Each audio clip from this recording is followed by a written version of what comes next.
Olá, psiques, bem-vindos a mais um episódio de Psicanálise. Eu sou Leonardo Tardivo, sou terapeuta psicanalítico e hoje vamos falar a respeito do mito Narciso, né? Foi onde esse mito aí que embasou a teoria de Freud a respeito do narcisismo e também é, em conjunto, né, na parte da mesma história, vamos falar o surgimento da borderline. E se você ainda não for inscrito no canal, se inscreva, deixe sua curtida, faça seus comentários e também ative o sininho para não perder nenhum conteúdo a respeito de psicanálise. Por que então o surgimento da borderline nesse sentido aí mitológico? Porque o Freud, para explicar, né, tanto a questão do narcisismo, né, ele remeteu ao mito, né, remeteu aos mitos gregos, também para explicar a questão do complexo de Édipo, também remeteu, né, a uma tragédia grega, também com Electra, né, depois lá com Jung lá, Electra. E por que não a borderline? Por que não explicar a borderline na questão aí do mito também, né? A criação do mito da borderline. A borderline é um transtorno assim que ele foi assim, não diria descoberto, mas ele foi identificado, né? Assim como o TDAH e entre outros transtornos, ele foi identificado assim mais recentemente, né? Então, é, a questão de identificação, de saber quais são os processos, de também você conseguir identificar isso no tratamento de um paciente, né, que é o paciente borderline, é uma questão muito recente, né, e Freud talvez não tenha, como ele não tinha identificado, né, os outros eram mais presentes, né, inclusive por causa do desenvolvimento das fases psicossexuais, né, onde você tem a questão ali na formação do narciso ali, né, até uns 3 anos, tal. Então, ele e depois Édipo, né? Então, ele não estava tão atento com a questão no transtorno no adulto. Então, vou falar a respeito do transtorno borderline. O transtorno borderline é identificado, né? Inclusive tá escrito aí nos manuais aí de psiquiatria, de psicologia, como um dos transtornos que afetam a população. E ele é como que é uma borderline, como que é um borderline? É uma pessoa assim que ela tem uma autoestima muito variável, né? Também tem essa questão da bipolaridade, né? Porque hora tá muito para baixo, hora tá muito para cima, varia muito a questão da constância, né? A constância de temperamento da pessoa, de pensamentos da pessoa, né? E também foi identificado que ela anda na borda, né? O transtorno ele anda na borda entre o neurótico e o psicótico. Por quê? Por que o borderline ele se aproxima da borda lá do psicótico? Porque todos nós temos um pé em cada casa, né? Um pé lá no psicopata, um pé ali no psicótico, mas no neurótico tem os dois pés ali que sempre vão retornar para essa casa do neurótico. O borderline ele tendenciona a ficar mais tempo no psicótico, mais do que o neurótico, né? Mas ele retorna ao neurótico. Então por isso esses altos e baixos, né? Essa variação muito grande aí de humor, de pensamentos. E falando em pensamentos e sentimentos também, o borderline ele tendenciona a ter comportamentos exagerados sobre certas questões, sobre certos sentimentos, né? E, e, e tanto o narcisista como o borderline tem-se uma ideia que narcisista é uma pessoa cheia de si, né? No próprio mito, né? Narciso ele era cheio de si, né? Ele não podia se olhar no espelho, porque se ele olhasse no espelho ele ia se apaixonar. Mas talvez não nesse sentido de beleza, né? Mas o narcisista, nesse caso o narcisista puro, o narcisista com transtorno, é uma pessoa que ele acha que ele está acima da. Aproximaria muito, né, daquele super-homem do niilismo, né? Se a gente for ver ali do Nietzsche, né? O que é? Aquele ele tá acima da moral dos homens, ele tá acima da lei dos homens, dos outros homens, os outros homens são inferiores a ele. Então se aproximaria desse super-homem, né? Ele tem a própria moral dele, a moral dele equivale, não a moral dos outros, né? E normalmente, né, narcisista e borderline eles estão interligados, né? Porque na formação da parte da personalidade da borderline tem narcisistas, né? Tem a influência de narcisistas nessa formação, porque é o pai que desfazia da criança, é a mãe que competia com a filha, é o pai que desfazia do filho, né? Então tem nesse núcleo familiar aí essa figura do narcisista. Por isso que está entrelaçado inclusive no mito, né? Vamos lembrar um pouquinho do mito, né? A Eco, né? Ela foi amaldiçoada por não poder falar, só que ela repetia tudo que os outros falavam. Não vou entrar muito no mito de Narciso, só para a gente falar especificamente de Eco hoje. Então ela foi amaldiçoada, então ela só repetia o que os outros falavam. Então Narciso todo cheio de si, se achando, né, a personificação da beleza, do físico e do sei lá o que mais que seja, do esplendor da humanidade. Narciso falava que ele era bonito, Eco repetia que era bonito, né? Eu sou bonito, ela falava bonito. Eu sou lindo, ela falava lindo. Eu sou tal coisa, tal coisa. Então ela repetia. Por isso que depois, né, no mito lá, ela acaba, pela tristeza, pela negação do narcisista, ela acaba se transformando no eco das cavernas, né? Ela se transforma lá parte da caverna e o eco. Então quando você grita na caverna, você escuta eco, né?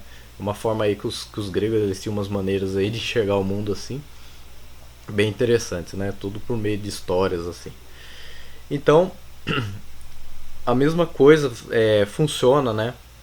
Não nessa simplicidade, mas funciona também nessa questão, nesse relacionamento entre narcisista e a borderline, né? A borderline, o narcisista se acha, eu sou lindo, ela vai, nossa, como você é lindo. Eu sou gostoso, nossa, como você é gostoso. Eu tô cheio de mim, eu tô feliz. Nossa, eu também estou feliz, né? Então ela se enxerga como se fosse ele, né? Ela tem uma ligação, né? Ela tenta se encher daquela outra pessoa, né? Ela é esvaziada pela criação dela, ela foi esvaziada por você não pode ter autoestima, você não pode ser bonita, você não pode ser não sei o que. Só que quando ela encontra uma pessoa, um cônjuge lá, uma pessoa que ela quer se relacionar, e a pessoa é narcisista, ele é cheio, nossa, eu sou muito pra frente, eu sou animado, não sei o que, ela é muito pra frente, animada, não sei o que. Só que isso não é o que ela é, né? Esse que é o problema. E se o narcisista tiver umas pitadas de perversidade, se o narcisista for uma pessoa, né, cruel, né, vai aproveitar, né, ele vai ver nessas pessoas, né. Tanto é que a ligação de borderline narcisista é muito comum, né, porque são pessoas que se atraem, né.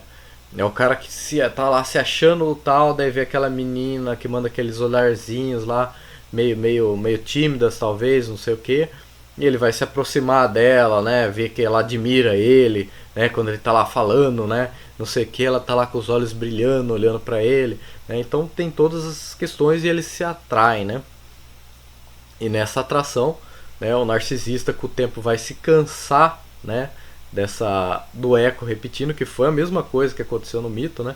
Ele cansou de ouvir as mesmas coisas, né, que ele falava, né? Essa repetição, e daí no fim ele acabou rejeitando a Eco, ela por tristeza na alma dela lá, ela acabou se transformando na caverna que eu já contei para vocês. E a mesma coisa, né? Os narcisistas, eles são conhecidos, né, principalmente as pessoas que têm transtorno por terem manipulações, crueldade, né, e até perversidades. E a partir do momento que ele não vê nada além dessa resposta, né, alguma coisa assim que que infla mais ainda o ego dele na pessoa, ele acaba descartando a pessoa e muitas vezes culpabilizando essa pessoa, né, a borderline, pela falta de vontade dela própria, né, porque ele é perfeito, né? Inclusive eu coloquei lá o vídeo lá da Silmara Simaria lá, que vocês vê claramente, né? Eu queria dar parte dessa minha força de vontade para ela. Eu queria que tirasse um pedacinho de mim, como se fosse uma coisa altruísta. Tirasse um pedacinho de mim, desse para ela pensar igual eu, para ela fazer as coisas igual eu, para ela ter a mesma motivação que eu, né? Então é mais ou menos isso. Você vê que é uma relação tóxica, né?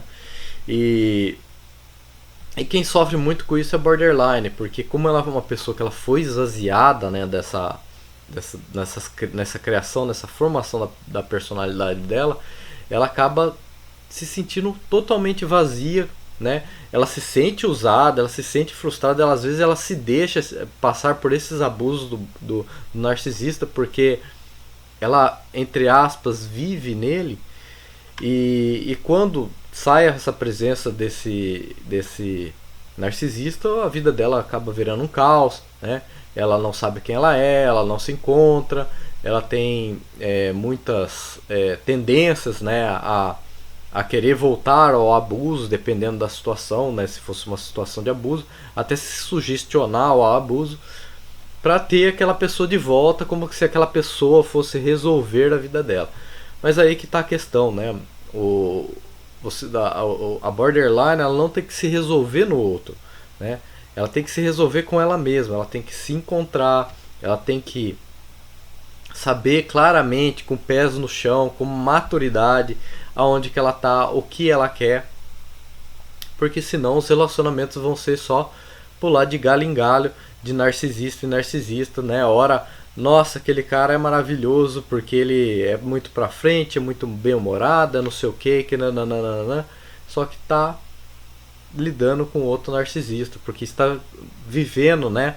Ela se atrai pela aquela luz, né? Como mariposa se atrai pela luz, se atrai muito fortemente por aquela luz até que ela acaba se queimando de novo, né? E como que para esse processo, né? Porque se vocês analisarem as vidas das borderlines, do borderline, eles estão sempre encontrando um narcisista aí para preencher a vida deles. E como que para esse processo? A partir do momento que a pessoa cansa, né? Isso vem com a idade também, com a maturidade, mas quanto mais velha a borderline for, mais ela vai ficar atenta para os sinais, mais ela vai não querer se envolver com esse tipo de pessoa, né? Ela vai fugir desse tipo de pessoa porque ela sabe que o que essa pessoa tem lá no fundo, o que essa pessoa vai entregar para ela lá depois, e como que ela sofre depois que essa pessoa sai, né? Os cacos ficam com ela, né? E normalmente o narcisista leva todas as coisas, né? Principalmente se for questão econômica. Então como que sai desse surto?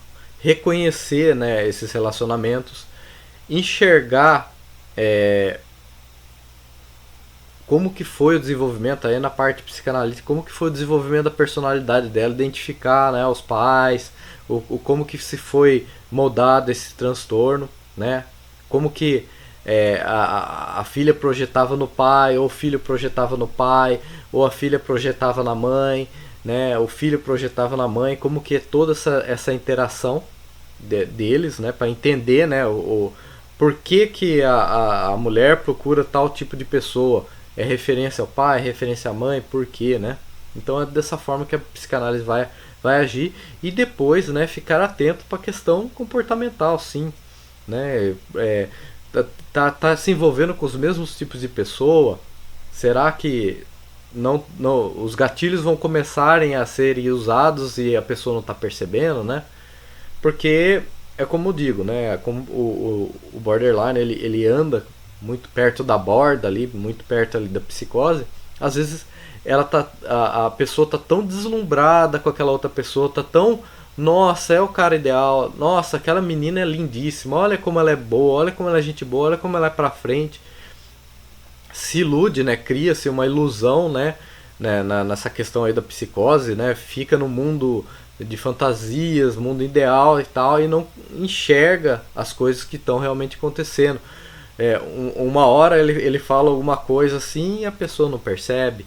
Outra hora ele faz tal coisa, a pessoa não percebe. De repente começa a querer envolver coisas que a pessoa não quer e a pessoa vai deixando, né? Então a borderline ela tem que se encontrar, ela tem que se encher de si mesma, né? Ela tem que ter maturidade para ela entender o que ela é, quem ela é. Isso num processo aí de solidão, talvez, né? Para não ter envolvimentos, não ter interferências de outros, né?